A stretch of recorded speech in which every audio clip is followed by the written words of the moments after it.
बिस्मिल्लाहिर्रहमानिर्रहीम। अच्छा जी, अपने प्रीवियस लेक्चर में हमने चैप्टर नंबर 3 जो कि है analog signal, analog data, digital signal और डिजिटल डाटा के बारे में था, उसको इन डिटेल स्टडी किया था, डिस्कस किया था कि आपके पास जो डिजिटल सिग्नल होता है उसकी जो करेक्टरिस्टिक्स हैं वो क्या होती हैं, जो आपके पास एनालॉग सिग्नल होता है उसकी करेक्टरिस्टिक्स क्या होती हैं, उनको कैसे मेजर करते हैं, जो आपका डिजिटल सिग्नल वो किस फॉर्मेट के अंदर, ठीक है, कौन सी वैल्यूज़ को लेता है, और आपका एनालॉग सिग्नल जो है वो कौन सी वैल्यूज़ को लेता है। तो ये सारी चीज़ें हमने डिस्कस कर ली थी। उसकी जो करेक्टरिस्टिक्स थी, जिनमें आपके पास एम्पलीट्यूड था सिग्नल का एम्पलीट्यूड क्या होता है, सिग्नल की फ्रिक्वेंसी क्या होती है, सिग्नल का फेज़ क्या होता है, ये तमाम तमाम चीज़ें हमने इन डेप्थ जो है वो स्टडी की थी। तो आज जहाँ से हमने स्किप किया था आपकी छुट्टियों से पहले, वो ये वाला चैप्टर था, आपका टॉपिक था टाइम डोमेन और फ्रीक्वेंसी डोमेन प्लॉट्स। अच्छा, टाइम डोमेन और फ्रीक्वेंसी डोमेन प्लॉट्स क्या होता है? सबसे पहले आपको साइन वेव का पता होना चाहिए। साइन वेव के बारे में हमने डिस्कस किया था कि आप जब भी कोई सिग्नल ट्रांसमिट करते हैं in the form of analog signal को सेंड करते हैं, जब सोर्स से डेस्टिनेशन के ऊपर किसी एक जगह से दूसरी जगह के ऊपर, तो आपके पास मल्टीपल साइन वेव्स होती हैं। ठीक है, जहाँ पे हमने बात की थी एक सिंगल साइन वेव की, लेकिन जब आप कम्युनिकेशन करते हैं तो मोस्ट ऑफ द टाइम आपके पास जो कम्युनिकेशन होती है वो कंपोजिट सिग्नल्स की फॉर्म में होती है। अब कंपोजिट सिग्नल्स का क्या मतलब है कि आपकी जो साइन वेव्स होती हैं वो more than one sine waves होती हैं, जिनको कंबाइन करके आप सोर्स से डेस्टिनेशन तक भेजते हैं, या अपना जो भी मैसेज है, जो भी कम्युनिकेशन है वो उन सिग्नल्स के थ्रू भेजते हैं। तो यहाँ पे आप देख रहे हैं कि आपके पास दो डायग्राम्स आपको नज़र आ रही हैं, जिनमें एक के अंदर जो आपका सिग्नल है उसको रिप्रेजेंट किया जा रहा है टाइम डोमेन प्लॉट्स के साथ, और दूसरी जो डायग्राम है उसमें आपके सिग्नल्स को रिप्रेजेंट किया जा रहा है फ्रीक्वेंसी डोमेन प्लॉट्स के साथ। तो अब इन दोनों में क्या डिफरेंस है? सबसे पहले टाइम डोमेन को देख लेते हैं कि जब भी हम बात करेंगे अपने सिग्नल की फ्रिक्वेंसी और फेज़ को मेजर करने की, ठीक है, अपने सिग्नल की फ्रिक्वेंसी और फेज़ को जब भी हम रिप्रेजेंट करेंगे तो हम क्या यूज़ करेंगे? टाइम डोमेन प्लॉट्स यूज़ करेंगे। ठीक है, टाइम डोमेन प्लॉट्स क्यों यूज़ करेंगे? क्योंकि आपके सिग्नल की फ्रिक्वेंसी ये बताती है कि नंबर ऑफ साइकिल्स, ठीक है, अब एक साइन वेव की एक सिग्नल की फ्रिक्वेंसी हमें कैसे पता चलेगी? कि उसके अंदर जितने number of periods, number of cycles मौजूद होंगे, तो हम ये कह सकते हैं कि सिग्नल्स की ये जो सिग्नल्स हैं, एक सिग्नल है, ये एक से ज़्यादा सिग्नल्स हैं, उनकी फ्रिक्वेंसी क्या है। तो यहाँ पे आप देख सकते हैं कि इस साइन वेव की जो फ्रिक्वेंसी है वो कितनी है आपके पास? 6 हर्ट्ज। फ्रिक्वेंसी की डेफिनेशन मैंने आपको बताई थी कि नंबर ऑफ साइकिल्स जो एक स्पेसिफिक अमाउंट ऑफ टाइम के अंदर रिपीट होते हैं। ठीक है, वो दो तरह के होते हैं सिग्नल्स, एक पीरियोडिक और एक नॉन पीरियोडिक। उसको हम बाद में देखते हैं। फिलहाल आप ये देखिए कि फ्रिक्वेंसी जो है वो किस तरह मेजर की जाती है कि एक सेकंड के अंदर जितने नंबर ऑफ साइकिल्स रिपीट हो रहे हैं आपकी एक एक मुख्तस टाइम के अंदर, उसको हम बोलते हैं जी फ्रिक्वेंसी। तो यहाँ पे सिग्नल की फ्रिक्वेंसी है 6 हर्ट्ज।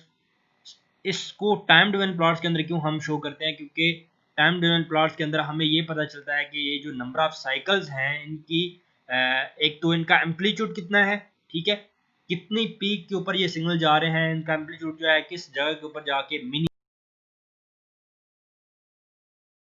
है, उसकी पीक वैल्यू क्या है। तो एम्पलीट्यूड को मेजर करने के लिए और स्पेसिफिकली आपके फेज को मेजर करने के लिए, क्योंकि आपके पास फेज हम तभी मेजर कर सकेंगे ना जब आपके पास ये वाला सिग्नल जो है ये 90 के एंगल पे या 360 के एंगल पे या 270 के एंगल पे शिफ्ट होगा। ठीक है, ये वाला सिग्नल जब यहाँ से शिफ्ट होगा कुछ थोड़ा सा 90 के एंगल पे या 45 के एंगल पे, जब जैसे ही शिफ्ट होगा तो हमें पता चलेगा कि इस टाइम जो हमारा सिग्नल है उसकी पोजीशन क्या है। ठीक है, तो ये हम तभी मालूम कर सकते हैं जब हमें फेज का पता होगा। तो फेज और फ्रिक्वेंसी को रिप्रेजेंट करने के लिए हम यूज करते हैं टाइम डोमेन प्लॉट्स का। ठीक है, उसके अलावा अगर हम फ्रिक्वेंसी की बात करें तो फ्रिक्वेंसी डोमेन प्लॉट्स हम तब यूज करते हैं जब हमें सिर्फ सिग्नल्स को मेजरमेंट करना होता है, सिग्नल्स को मेजर करना होता है, या सॉरी, जब हमने एम्पलीट्यूड को मेजर करना होता है या एम्पलीट्यूड को रिप्रेजेंट करना होता है, तो तब हम क्या यूज करते हैं?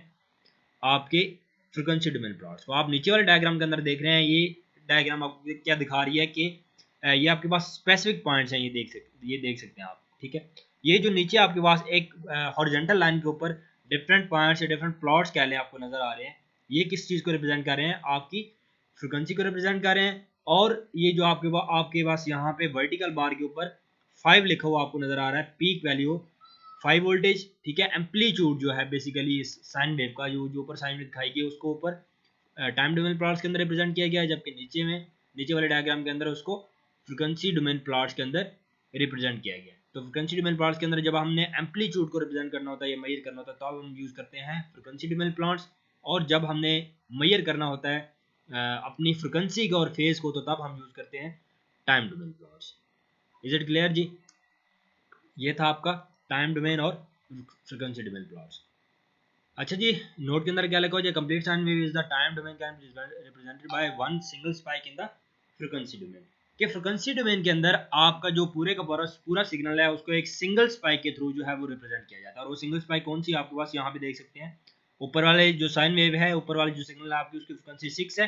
तो यहाँ पे इस एक वर्टिकल लाइन के थ्रू, सिंगल स्पाइक के थ्रू इस पूरी की पूरी जो फ्रीक्वेंसी है उसको टाइम फ्रीक्वेंसी डोमेन प्लॉट्स के अंदर रिप्रेजेंट किया जा रहा है कि ये जो सिग्नल है इसकी फ्रीक्वेंसी कितनी है, 6 है, और इसका जो एम्पलीट्यूड है वो कितना है आपके पास, 5 है। लेकिन हम ये चाहते हैं कि हम इसका फेज भी मेजर करें, तो उसके लिए हम क्या यूज़ करना पड़ेगा, फिर टाइम डोमेन प्लॉट्स को यूज़ करना पड़ेगा, जिससे हमें ये भी पता चल सकेगा कि इस जो एक स्पेसिफिक साइन वेव है, ये जो सिग्नल है, इसका फेज क्या है। उसके अलावा जी आगे आपके पास एक और एग्जांपल है टाइम डोमेन और फ्रीक्वेंसी डोमेन प्लॉट्स की। टाइम डोमेन में आप देख सकते हैं कि आपके पास जो सिग्नल्स हैं वो एक, यहाँ पे एक और चीज़ है, हमने दो तरह के सिग्नल पढ़े थे। एक सिग्नल्स होते हैं ऐसे कुछ जो पीरियोडिक होते हैं। पीरियोडिक सिग्नल्स की डेफिनेशन क्या थी कि ऐसे सिग्नल जो कि एक स्पेसिफिक मोड ऑफ टाइम के अंदर एक अपना सेम पैटर्न रिपीट करते हैं, मतलब उनका जो उनकी जो साइन वेव की फ्रिक्वेंसी होती है वो सेम होती है। ठीक है, ये नहीं हो सकता कि यहाँ पे मतलब इसका एम्पलीट्यूड जो होता है इनका वो सेम रहता है। यहाँ पे आप देख सकते हैं कि आपके पास ये जो साइन वेव है इसका एम्पलीट्यूड 12 है। ठीक है, पूरी की पूरी जितनी भी साइन वेव आपको नजर आ रही है, अगर इसका एम्पलीट्यूड 12 नहीं होता, यहाँ पे ये जो आपके पास एक स्पेसिफिक टाइम इंटरवल है, इसके अंदर आपकी फ्रिक्वेंसी कुछ और होती है, एम्पलीट्यूड कुछ और होता है। नेक्स्ट जो आपका जो भी टाइम इंटरवल आएगा उसके अंदर अगर आपका एम्पलीट्यूड कुछ और होता है, तो हम ये नहीं कह सकते कि ये वाला सिग्नल जो है ये पीरियोडिक सिग्नल है। इसको हम यूँ कहेंगे कि ये वाला हमारे पास सिग्नल जो है ये ए पीरियोडिक या फिर नॉन पीरियोडिक सिग्नल है। क्योंकि पीरियोडिक सिग्नल की डेफिनेशन यही होती है कि ऐसा सिग्नल जो कि एक स्पेसिफिक मोड ऑफ टाइम के अंदर अपना सेम पैटर्न रिपीट करता है। सेम पैटर्न से क्या मुराद है कि उसका एम्पलीट्यूड फ्रिक्वेंसी उसका एम्पलीट्यूड जो एम्पलीट्यूड उसका पीछे था, ठीक है, पीछे वाले टाइम इंटरवल के अंदर वही उसका एम्पलीट्यूड नेक्स्ट टाइम इंटरवल के अंदर भी रहेगा। तो ये टाइम और फ्रीक्वेंसी डोमेन प्लॉट्स को रिप्रेजेंट करने के लिए एक और डायग्राम थी। यहाँ पे आप देख सकते हैं, यहाँ पे बात हो रही है जी कंपोजिट सिग्नल्स की। कौन से सिग्नल्स की बात हो रही है यहाँ पे, बात कर रहे हैं जी हम कंपोजिट सिग्नल्स की। तो यहाँ पे आप देख सकते हैं कि आपके पास ऊपर जो एक सिग्नल है उसको टाइम डोमेन, ये डायग्राम 1 के अंदर आप देख सकते हैं कि एक सिग्नल है जिसको रिप्रेजेंट किया गया है टाइम डोमेन प्लॉट्स के अंदर, और उसकी फ्रिक्वेंसी कितनी है आपके पास, 0।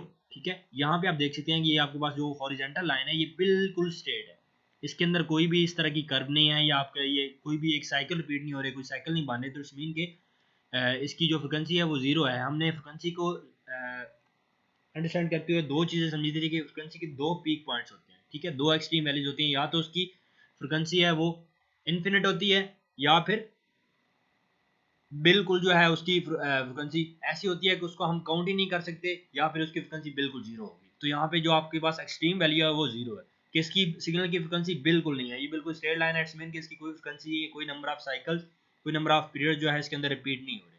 ठीक है, तो या दूसरी एक्सट्रीम वैल्यू क्या आती है फ्रिक्वेंसी की केस के अंदर, इनफिनिट जो है वो आपके पास साइकिल्स रिपीट हो रहे हैं जिनकी कोई लिमिट ही नहीं है, जिनकी कोई हद ही नहीं है।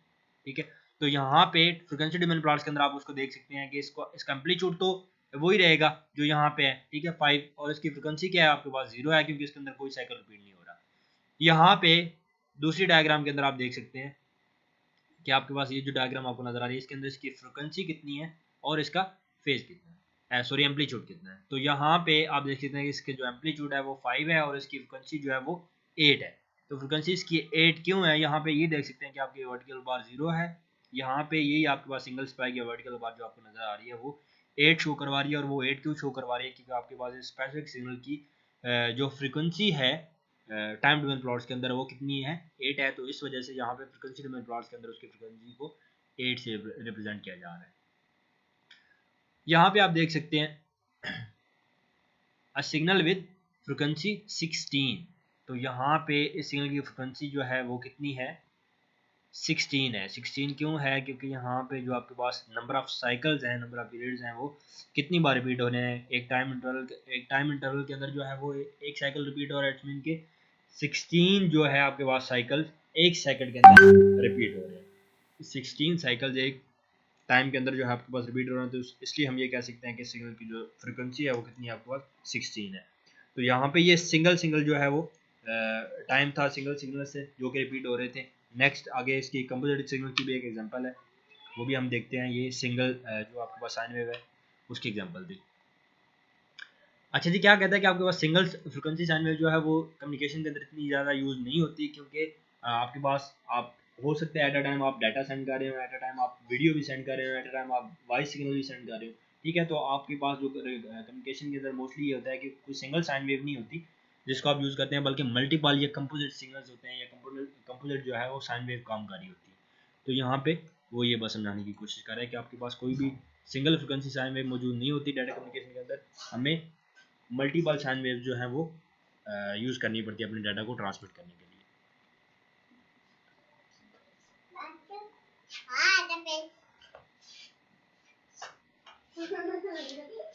अच्छा जी, चलें बच्चे बाहर खेलें, चले शाबाश।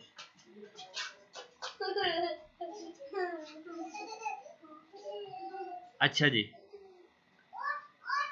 यहाँ पे आप देख सकते हैं, यहाँ पे बात हो रही है कंपोजिट सिग्नल्स की। यहाँ पे बिल्कुल लास्ट वाला डायग्राम देखें तो आपके पास वही यहाँ पे दिखाया जा रहा है कि एक सिग्नल है जिसकी फ्रिक्वेंसी 0 है और उसका जो एम्पलीट्यूड है वो 10 है। उसके अलावा डायग्राम नंबर 2 के अंदर आप देख सकते हैं कि एक सिग्नल है जिसका एम्पलीट्यूड जो है वो कितना आपके पास 7 ही है, ठीक है। ये ऊपर ये वर्टिकल बार सिंगल स्पाइक जो आपको नजर आ रही है, इसके ऊपर जो सामने इस तरह शो हो रहा होगा वो आपके पास क्या है, आपका एम्पलीट्यूड है, और नीचे जो आपके पास हॉरिजॉन्टल लाइन के ऊपर जो भी डिजिट लिखा हुआ नजर आ रहा है, इट्स मीन कि ये इसकी फ्रीक्वेंसी है किसके अंदर, फ्रीक्वेंसी डोमेन प्लॉट के अंदर। जबकि टाइम डोमेन प्लॉट्स के अंदर तो आपको वैसे ही नजर आ जाएगी कितने नंबर ऑफ साइकिल जो रिपीट हो रहे हैं।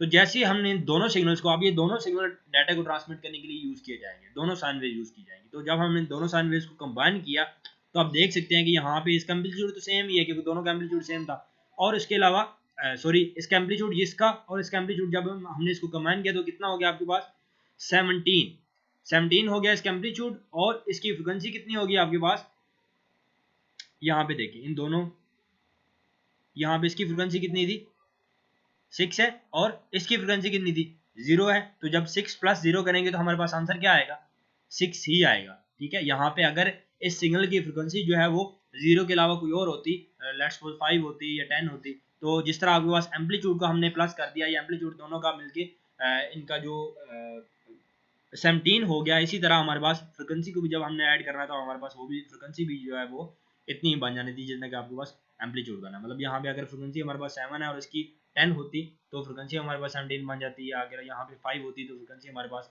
कितनी बन जाती है इसकी, सॉरी 6 और 5 11।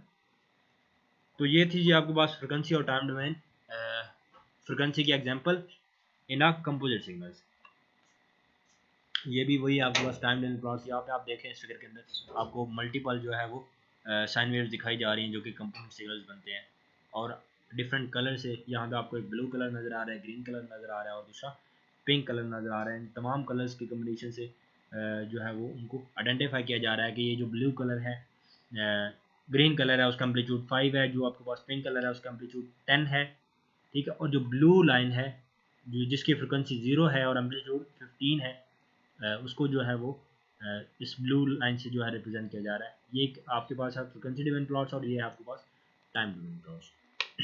तो उम्मीद करता हूँ कि आपको फ्रिक्वेंसी और टाइम डोमेन प्लॉट्स की कुछ ना कुछ हो गई होगी, कुछ चीज़ें आपको समझ आ गई होंगी। According to the Fourier analysis, any computer signal is a combination of simple sine wave with different frequency, amplitude and phase। अब यहाँ पे क्या कह रहा है कि इस एनालिसिस के मुताबिक आपके पास जितने भी सिग्नल्स आप सेंड करेंगे, इसका हरगिज़ मतलब ये नहीं है कि वो सिग्नल्स की तमाम का तमाम सिग्नल्स का एम्पलीट्यूड, उनकी फ्रिक्वेंसी, उनका फेज सेम होगा। बिल्कुल ऐसा नहीं होता। एक सिग्नल जो है उसकी फ्रिक्वेंसी कुछ और होगी, दूसरा सिग्नल जो है उसकी फ्रिक्वेंसी या उसका एम्पलीट्यूड कुछ और होगा। जिस तरह आपने पीछे इस डायग्राम के अंदर देखा कि यहाँ पे जो सिग्नल आप सेंड कर रहे हैं इसकी फ्रिक्वेंसी कितनी थी 6 है और इसका एम्पलीट्यूड 7 है। ये जो सिग्नल है इसका एम्पलीट्यूड 10 है और इसकी फ्रिक्वेंसी कितनी है आपके पास 0 है। इसी तरह जितने भी आप कम्युनिकेशन के अंदर सिग्नल साइन वेव सेंड करेंगे उनका एम्पलीट्यूड और उनकी फ्रिक्वेंसी जो है वो डिफरेंट होगी।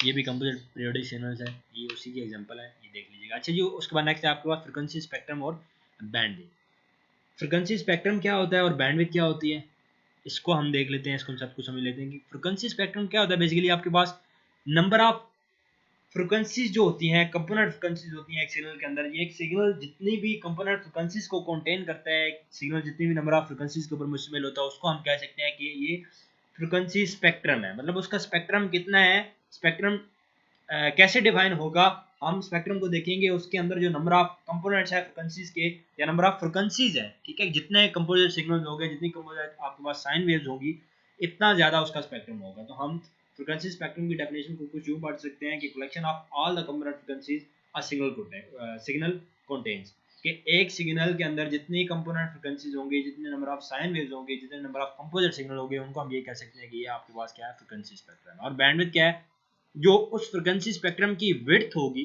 ठीक है। अब देखिए जितनी नंबर ऑफ फ्रीक्वेंसी ज्यादा होंगी उनकी विड्थ इतनी ज्यादा होगी, और जितनी नंबर ऑफ फ्रीक्वेंसीज कम होगी, जितनी नंबर ऑफ कंपोजिट सिग्नल्स कम होंगे, उनकी फ्रीक्वेंसी इतनी कम होगी। तो उस हिसाब से हम क्या करेंगे कि क्या कहेंगे कि ये इसकी क्या है, bandwidth, width of a frequency spectrum. जो फ्रीक्वेंसी स्पेक्ट्रम की विड्थ होगी उसको हम बोलेंगे बैंडविड्थ। अगर उसकी विड्थ कम होगी तो इट्स मीन कि उसकी बैंडविड्थ कम है, अगर उसकी विड्थ ज्यादा होगी तो इट्स मीन कि उसकी विड्थ ज्यादा है, उसकी बैंडविड्थ जो है वो ज्यादा है। अच्छा जी, यहाँ पे आप देख सकते हैं नंबर ऑफ जो आपके पास पीरियोडिक सिग्नल्स और नॉन पीरियोडिक सिग्नल दोनों को, पीरियोडिक और नॉन पीरियोडिक सिग्नल्स को फ्रीक्वेंसी स्पेक्ट्रम के अंदर दिखाया गया और उनकी बैंडविड्थ बताई गई है।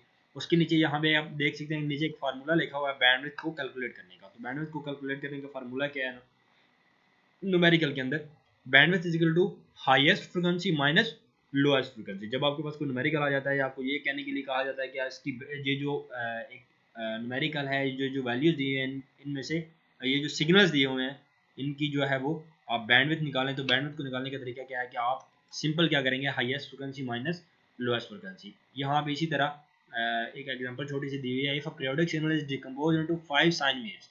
एक पीरियोडिक सिग्नल है जिसको कंपोजिट सिग्नल बना के सोर्स साइड से, ठीक है, ये सेंटर साइड से सेंड किया गया है, और जिनकी डिफरेंट फ्रीक्वेंसीज है, कि फ्रीक्वेंसी 100 है, कि 300 है, कि 500 है, एक ही 700 और एक ही 900 है, ठीक है। आपको पता है फ्रीक्वेंसी को हर्ट्ज के अंदर मेजर किया जाता है। तो ये तमाम की तमाम फ्रीक्वेंसी जो है उनको सेंड किया गया, और एंड पे जाके हमने इसे डीकम्पोज करना है। तो डीकम्पोज करते हुए हमें क्या करना है कि आज सिग्नल्स की जो है बैंडविड्थ उसको मेजर करना है, उसको मालूम करना है। तो बैंडविड्थ को कैसे मालूम करेंगे, what is the bandwidth, bandwidth की फार्मूला मैंने आपको बताया, bandwidth is equal to highest frequency minus lowest frequency. तो यहाँ पे हाईएस्ट फ्रीक्वेंसी आपके पास क्या है, 900, और लोएस्ट फ्रीक्वेंसी आपके पास क्या है, 100। तो आपके पास यहाँ पे जो बैंडविड्थ बनेगी सिग्नल वो कितनी होगी, 800। 900 माइनस 100, तो आपके पास बैंडविड्थ कितनी बनेगी, आपके पास 800, ठीक है। इसी तरह यहाँ पे इस सिग्नल्स के अंदर डायग्राम का अगर आप देखें तो बैंडविड्थ आपके पास कितनी है, हाईएस्ट 5000, यहाँ भी देख रहे हैं ये आपके हाईएस्ट जो है वो इसकी सिग्नल की है फ्रिक्वेंसी, और ये 1000 जो है ये इसकी लोएस्ट फ्रिक्वेंसी है। तो हाईएस्ट माइनस लोएस्ट आप करेंगे तो आपके पास क्या आ जाएगी, आपकी बैंडविड्थ आ जाएगी। यहाँ पे आप 5000 देख रहे हैं, सॉरी इसके 4000 देख रहे हैं, 4000 माइनस 1000 करेंगे तो आपके पास क्या आ जाएगी, 4000 आ जाएगी। इसी तरह इस सिग्नल्स की मेजर करते हैं। अच्छा जी, उसके बाद आपके पास डिजिटल सिग्नल्स, ये जितनी भी बात की, जितना भी हमने पीछे कॉन्सेप्ट पढ़े, चीज़ें पढ़ी, साइन वेव क्या होती है, एम्पलीट्यूड क्या होता है, फेज क्या होता है, ये सारी चीज़ें वो थी एनालॉग सिग्नल्स को लेते हुए। एनालॉग सिग्नल्स को मेजर करने के लिए हम जो भी चीज़ें पढ़ते हैं, जो भी हमने काम किए, जो भी कैरेक्टरिस्टिक्स देखी, वो सारी थी, जितनी भी स्टडी की वो थी एनालॉग सिग्नल्स की बेस पे, एनालॉग सिग्नल्स को देखते हुए करते थे। अब बात हो रही है डिजिटल सिग्नल्स की। अब डिजिटल सिग्नल्स की भी अपनी कुछ प्रॉपर्टीज होंगी, इसके अपनी कुछ एट्रीब्यूट्स, कुछ पैरामीटर्स होंगे, जिनको मेजर करते हुए, जिनको देखते हुए हम अपने सिग्नल्स को जो है वो एक जगह से दूसरी जगह के ऊपर ट्रांसमिट करेंगे। तो सबसे पहले देख लेते हैं ये bit rate, bit length, digital signal as a composite, analog signals, उसके बाद एप्लीकेशन लेयर। अच्छा जी, दो तरह की क्वांटिटीज होती हैं जो कि डिजिटल सिग्नल्स के लिए काम करती हैं। सबसे पहले है आपके पास बिट इंटरवल, और दूसरा है आपके पास बिट रेट। सिंपल सी डेफिनेशन है बिट रेट की, कि बिट रेट क्या होता है, नंबर ऑफ बिट्स पर सेकंड। एक सेकंड के अंदर, एक स्पेसिफिक अमाउंट ऑफ टाइम के अंदर जितनी भी बिट्स आप सेंड कर रहे हैं, जितनी भी बिट्स सेंड हो रही हैं एक सिस्टम के अंदर, एक कम्युनिकेशन सिस्टम के अंदर, उसको हम ये कह सकते हैं कि ये इसका बिट रेट है। बिट रेट क्या होता है कि number of bits in a second, number of bits in a specific amount of time, तो वो होगा इसका बिट रेट। और बिट इंटरवल क्या होता है, उन बिट्स को सेंड करने के लिए जो टाइम दरकार होता है, जो टाइम रिक्वायर होता है, उसको हम बोलेंगे बिट इंटरवल, ठीक है। अब वो टाइम एक सेकंड भी हो सकता है, वो टाइम आपका एक मिनट भी हो सकता है, वो एक नैनो सेकंड भी हो सकता है, ठीक है। तो आपका जितना भी इस तरह की कम्युनिकेशन होगी उसको दो कॉन्सेप्ट यूज किए। बिट इंटरवल क्या होगा आपका, वो टाइम जिसके अंदर आप नेम उन बिट्स को सेंड करना है, ठीक है। और बिट रेट क्या होगा कि वो नंबर ऑफ बिट्स जो उस स्पेसिफिक टाइम के अंदर सेंड की जा रही है। समझ आ गई? जी सर। अच्छा जी, डिजिटल सिग्नल्स की शेप कुछ इस तरह से होगी। चैप्टर नंबर 4 के अंदर हमने कुछ कन्वर्जेंस पढ़नी है डिजिटल सिग्नल्स को लेते हुए, डिजिटल और एनालॉग सिग्नल्स को लेते हुए किस तरह हम अपने एनालॉग सिग्नल्स को डिजिटल के अंदर और डिजिटल को एनालॉग के अंदर कन्वर्ट कर सकते हैं। तो उसके लिए यहाँ पर आपके पास कुछ डायग्राम इस तरह की होंगी जिनको आप 0 और 1 के अगेंस्ट जो है आपने सिग्नल्स को अप एंड डाउन जो है वो मूव करेंगे, ठीक है। अप एंड डाउन कैसे मूव करेंगे, आपके पास यहाँ पे आप इस डायग्राम को छोड़ दें, नीचे वाली को आप सिंपल ये ऊपर वाले डायग्राम को देखें लेवल 2। इसकी आपको अभी समझ नहीं आएगी, ये हम नेक्स्ट जो है चैप्टर में जाकर डिस्कस करेंगे। फिलहाल इस डायग्राम को देखें ऊपर आप।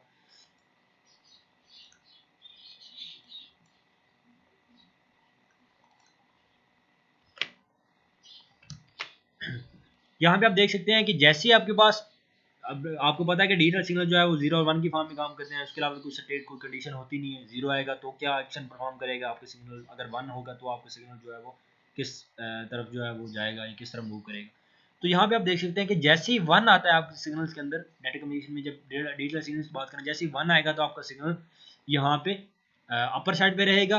जैसे ही 0 आएगा आपका सिग्नल कहाँ पे मूव कर जाएगा, डाउन साइड, ठीक है। उसके बाद यहाँ पे देख सकते हैं जैसे ही 1 आया तो आपका सिग्नल कहाँ पे रहा, अपर साइड पे। जैसे ही 0 आया तो आपका सिग्नल यहाँ पे डाउनवर्ड जो है वो मूव कर गया। इसी तरह यहाँ पे, अच्छा एक बात आपने याद रखनी है यहाँ पे, इस चीज़ को आपने माइंड में नहीं रखना कि जैसे 1 आएगा तो सिग्नल हमेशा ऊपर ही रहेगा और जैसे 0 आएगा तो आपका सिग्नल हमेशा डाउनवर्ड आएगा। ऐसा बिल्कुल नहीं है, ठीक है। ये वाइस वर्सा भी हो सकता है, उलट भी हो सकता है। हमने जब लाइन कोडिंग की स्कीम आगे पढ़नी है तो उसमें जाके देखेंगे। आपने ये नहीं कहना कि सर आपने तो ये बताया था कि 1 जो है जैसे आएगा तो आपका सिग्नल हमेशा ऊपर रहेगा, ऐसा नहीं है। कुछ कन्वर्जन टेक्निक्स हैं जिनके अंदर कुछ जो है हम चीज़ें पढ़ेंगे कि जैसे आपका 1 आएगा तो वो आपका सिग्नल जो है वो डाउनवर्ड मूव कर जाएगा, मतलब कन्वर्जन होती रहेगी इसकी, ठीक है। मतलब कोई ना कोई जो है ना वो तब्दीली आती रहेगी जैसे कोई बिट्स आएगी। जब 1 आएगा तो या सिग्नल वो अप साइड पे रहेगा या डाउन साइड पे रहेगा। लेकिन आपको समझाने के लिए, आपको कॉन्सेप्ट क्लियर करने के लिए यहाँ पे ये दिखाया गया कि जैसे ही 1 आया तो आपका सिग्नल ऊपर आ, और जैसे ही 0 आया आपका सिग्नल डाउनवर्ड मूव कर गया। इज इट क्लियर जी? इतनी इतनी बात की समझ आ गई? जी सर। मतलब आपने ये बात माइंड में रखनी है कि जैसे ही 1 या 0 आएगा तो कोई ना कोई तब्दीली, कोई ना कोई चेंजिंग जो है वो लाजमी हो गया आपके सिग्नल के अंदर, ठीक है। लेकिन इस स्पेसिफिक डायग्राम के अंदर आप देखें कि जैसे ही 1 आया तो आपका सिग्नल अपर साइड पे रहा और जैसे ही 0 आया तो आपका सिग्नल नीचे मूव कर गया। अच्छा उसके अलावा सर बस काफी आइडिया था। जी बस थोड़ा सा रह गया, एक ख़त्म होने वाला ये वाला चैप्टर, इसको हम वाइंड अप करके तो जो है ना उसके बाद नेक्स्ट चैप्टर स्टार्ट करेंगे। अच्छा यहाँ पे आप देख सकते हैं आपके पास कुछ कंजेक्टिव वंस और कंजेक्टिव जीरोज आ रहे हैं, तो ये एक प्रॉब्लम पैदा होता है जिसको हम डीसी कंपोनेंट कहते हैं। डीसी कंपोनेंट क्यों पैदा होता है, या डीसी कंपोनेंट पैदा होने की वजह से अब आपके सिग्नल्स, आपके डाटा के ऊपर क्या इफेक्ट होता है, उसको भी हम इन डिटेल जाके नेक्स्ट चैप्टर के अंदर देखेंगे। फिलहाल अपना याद रखिए कि डीसी कंपोनेंट के मतलब के डाटा कम्युनिकेशन के अंदर आपके पास हमेशा 0 होना चाहिए। अगर डीसी कंपोनेंट अदर देन 0 होगा, मतलब 0 नहीं है, 0 के अलावा कोई और वैल्यू, दर्शन कि आपके डाटा के अंदर, आपके जो सिग्नल सेंड कर रहे हैं उसके अंदर कोई ना कोई प्रॉब्लम है।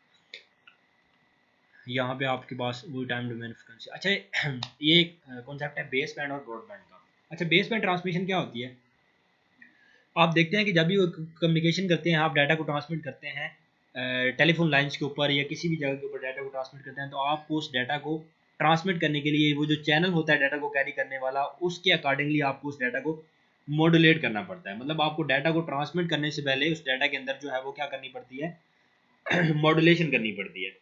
यहाँ पे जब हम बात करेंगे ब्रॉडबैंड ट्रांसमिशन की, तो तब क्या होगी आपके उस डाटा के अंदर।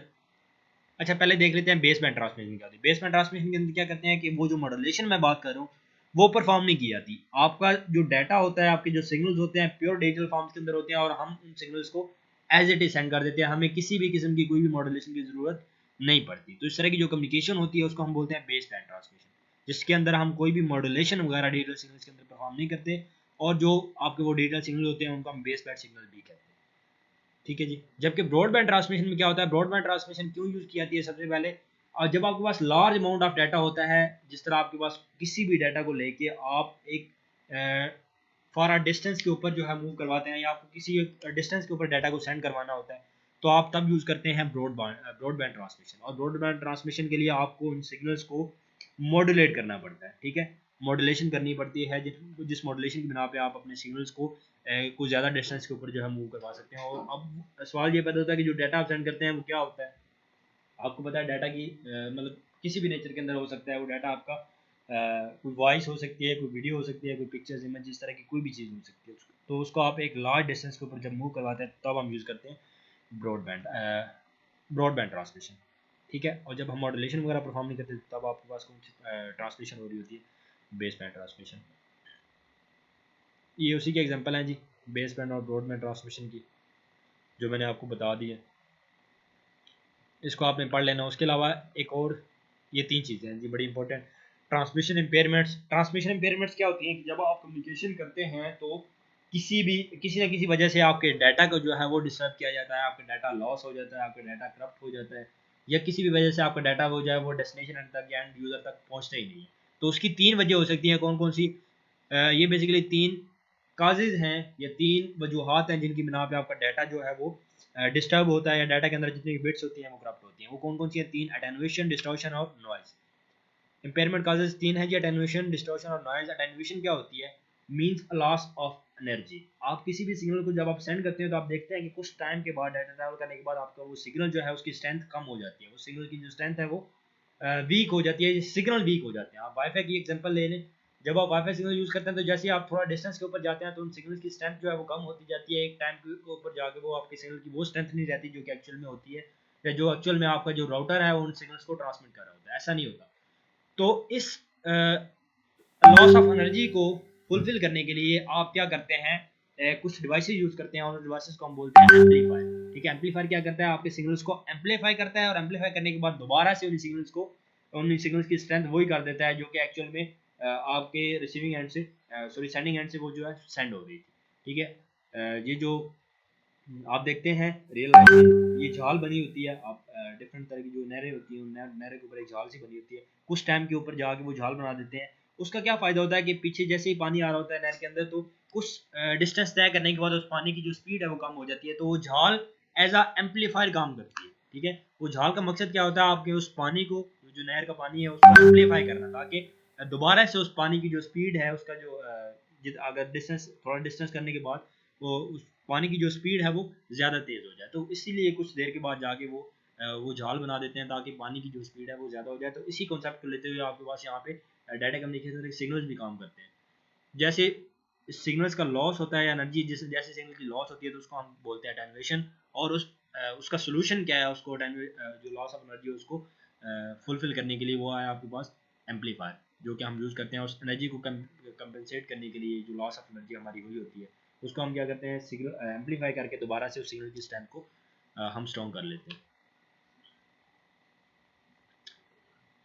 अच्छा, अटेन्युएशन में क्या होता है? अटेन्युएशन की क्या बचाने की आपका जो सिग्नल है उसकी जो ये देखें आपका ओरिजिनल सिग्नल था, यहाँ पे इसका एम्पलीट्यूड देखें पीक वाला, और ये देखें यहाँ पे आपका सिग्नल डिस्टर्ब हो रहा है। ठीक है, अटेन्युएशन मैंने आपको बताया था कि कुछ डिस्टेंस तय करने के बाद आपका सिग्नल जो है उसकी, देखिए अब यहाँ पे इसका एम्पलीट्यूड कुछ और था, यहाँ पे इसका एम्पलीट्यूड, फ्रिक्वेंसी सेम ही है लेकिन इसका एम्पलीट्यूड क्या है? आपकी जो सिग्नल की स्ट्रेंथ है वो उसको मेजर करने के लिए आपका जो एम्पलीट्यूड काम करता है, मतलब यहाँ पे इसका एम्पलीट्यूड कम हो गया, इट्स मीन कि इसकी स्ट्रेंथ कम हो गई है। ठीक है, तो यहाँ पे एक डिवाइस हमने लगाई जिसको हम एम्पलीफायर बोल रहे हैं, और वो एम्पलीफायर लगाने के बाद आपका जो सिग्नल है वो एम्पलीफाई होकर दोबारा से उसकी शेप वही बन गई जो कि ओरिजिनल सिग्नल था जो कि आपका सेंड हुआ था। समझ आ गई इतनी बात की?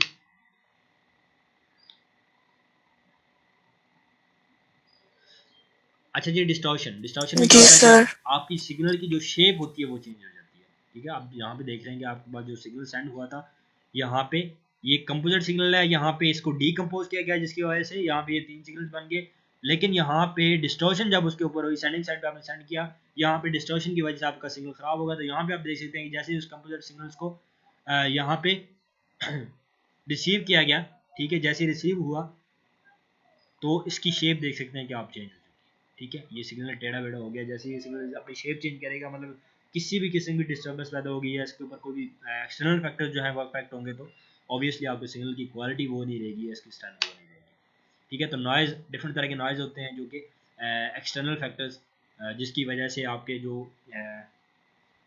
सिग्नल की स्ट्रेंथ होती है। आपने अक्सर देखा होगा केबल टीवी जो लगी होती है घर में, अक्सर पिक्चर ख़राब हो जाती है, तो उसकी वजह क्या होती है?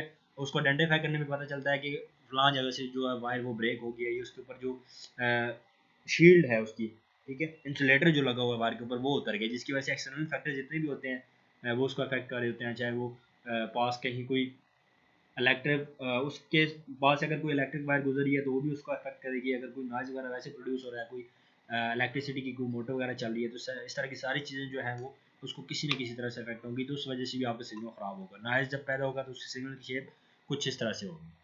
ठीक है, यहाँ पे इस डायग्राम के अंदर आपको दिखाया है। तो ये डेफिनेशन है। कुछ मॉड्यूलेशन क्या होती है, डीमॉड्यूलेशन क्या होती है, एसएनआर क्या होता है।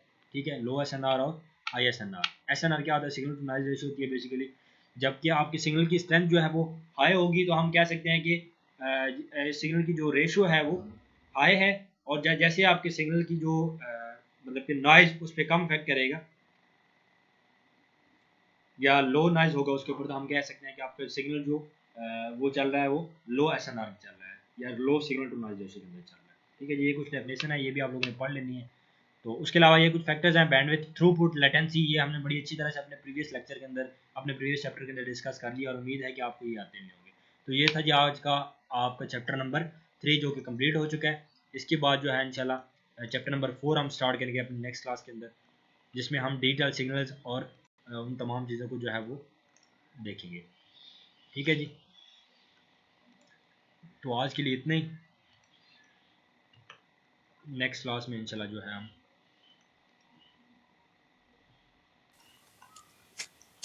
ठीक है सर।